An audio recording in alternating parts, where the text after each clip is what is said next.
دیپک برکی صاحب کا افسانہ ہے، بہت ہی بہترین افسانہ ہے اردو کا۔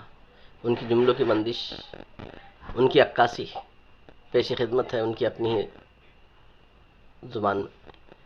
راگ کا ڈھیر، گریزا یادو، ذرا تھوڑی دیر ٹھہرو، آؤ بیٹھو میرے پاس، کچھ اپنی سناؤ، کچھ میری سنو۔ میں کب سے تمہاری راہ میں آنکھیں بچھائے بیٹھا ہوں۔ لوگ کہتے ہیں ہم امید کے سہارے جیتے ہیں، نہیں یہ سچ نہیں ہے۔ میرا یہ ماننا ہے کہ ہم ماضی کی یادوں کے سہارے جیتے ہیں۔ زندگی جب بوجھ بن جاتی ہے، ہم یادوں کے دفتر کھول کر ماضی کی تلخ و شیریں تجربات سے محظوظ ہوتے ہیں۔ اپنی ناکامیوں اور کامیابیوں کا بیلنس شیٹ اور کچھ کھوئے ہوئے مواقع، آج میں انہی بھولی بسری یادوں کو آواز دے رہا ہوں۔ زندگی کی 5 دہائیوں کا سفر کرتے کرتے میں تھک کر چور ہو گیا ہوں۔ سود و زیاں کا جو احتساب کرنے لگا تو ترازو ڈاواڈول ہونے لگا، کبھی یہ پلڑا بھاری کبھی وہ۔ میری زندگی کا سرمایہ میرے کینواس ہیں جنہیں میں نے نمائش میں لگا رکھا ہے۔ ان کینواسوں پر میرے خواب، میری زندگی کے حسین لمحات مقید ہیں اور انہی میں میرے ارمان بھی دفن ہے۔ یہ کینواس نہیں بلکہ میری حیات کے نقوش ہیں۔ یہ کینواس جو میری تخلیقات ہیں میرے لیے انمول ہے۔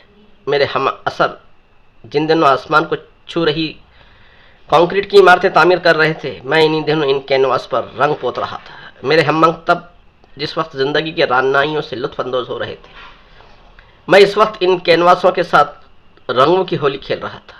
اور میرے ہم سن جب اسٹاک ایکسچینج میں بولیاں لگا رہے تھے، تب میں ان کینواسوں کو اپنے خون جگر سے رنگ رہا تھا۔ رنگ بھرتے ہوئے میں اکثر اپنے آپ کو بھول جاتا۔ کئی بار یہ رنگ ایک دوسرے کے ساتھ مل کر ایسے غلط ملط ہو گئے کہ پہچان کرنا مشکل ہو گیا۔ کئی مرتبہ اتنے پھیکے پڑ گئے کہ اپنی شناخت کھو بیٹھے، اور کئی بار فاقوں سے نڈھال ہو کر مجھے ان رنگوں سے نفرت ہونے لگی۔ جنون میں آ کر ان کینواسوں کو میں نے اپنے اسٹوڈیو سے باہر پھینک دیا، مگر وہ اتنے ڈھیٹ ثابت ہوئے کہ ہر بار بے ضرر رہے۔ الٹے وہ مجھے گھورا کرتے جیسے میرا مذاق اڑا رہے ہیں۔ مجبور ہو کر مجھے ان کینواسوں کو اکٹھا کر کے واپس اسٹوڈیو میں لانا پڑا۔ طالب علم کے زمانے میں میری تصویروں کی پہلی نمائش کلا نکیتن کی معمولی آرٹ گیلری میں ہوئی۔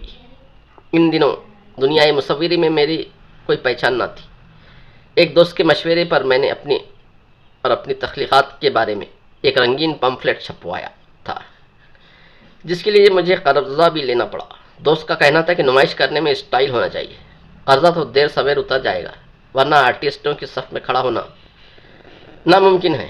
آخر ان کی بھی آنا ہوتی ہے، وہ ایرے غیرے نتھو خیروں کو اپنے ساتھ شامل نہیں ہونے دیتے۔ وہ تمہارے لیے اپنے سارے دروازے بند کر دیں گے اور تم اس گھٹن کو برداشت نہیں کر پاؤ گے۔ میں نے اپنے محسن کی بات رکھ لی، اپنے ایک دوست سے کچھ رقم ادھار لی، 500 تشہیری پمفلٹ چھپوائے، کچھ پمفلٹ اخباروں اور رسالوں کے مدیروں کو بھیج دیے، اور باقی ماندہ آرٹ گیلری کے باہر رکھ دیے۔ آرٹ گیلری میں وزیٹر آتے رہے، انہماک سے پمفلٹ اٹھاتے رہے اور پڑھے بغیر ہی اپنی جیبوں میں ٹھوستے رہے۔ ماسوا چند ایک کے یہ پمفلٹ پڑھنا ناگزیر تھا، کیونکہ انہیں اپنے اخبار یا رسالے کے لیے ریویو لکھنا تھا۔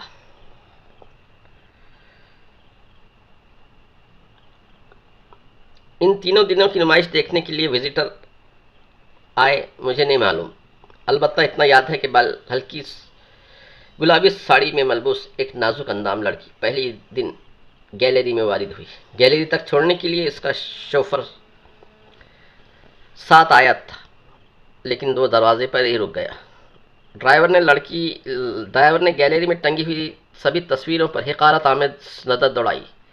اس کے بعد راہداری میں گنیش مارگ کا بیڑیاں پھونکتا رہا اور اپنی چابیوں کے گچھے کے ساتھ یوں کھیلتا رہا جیسے ان کی حقیقت تصویروں سے کہیں زیادہ مثبت ہو۔ لڑکی کوئی اور نہیں، شبنم تھی، درمیانی قد کی خوش طبع خوش باش گجراتی لڑکی، جس کی لمبی گھنیری زلفوں اس کے کولوں کو بار بار بوسہ لیتی تھی۔ نیلے ساغر جیسی نیم آنکھوں سے یوں محسوس ہوتا جیسے اس کے خمیر میں ہی شراب گھلی ہو۔ کانوں میں لمبے مخروطی جھمکے اور گلے میں ڈائمنڈ کا جڑاؤ ہار سونے پر سہاگا کا کام کر رہے تھے۔ وہ ایک پینٹنگ کے سامنے بہت دیر کھڑی رہی، اس کو مختلف زاویوں سے دیکھتی رہی۔ پینٹنگ کا عنوان تھا فلائٹ انٹو ان نون۔ پینٹنگ میں رنگوں کی آمیزش کچھ ایسی تھی جیسے سبھی رنگ پنکھ لگا کر بے نام پرندوں کی مانند اس کی آگے یہ کہانی اگلی ویڈیو میں ملاقات کرتے ہیں، تب تک کے لیے اجازت دیجیے، ملتے ہیں اگلی ویڈیو میں، شب بخیر۔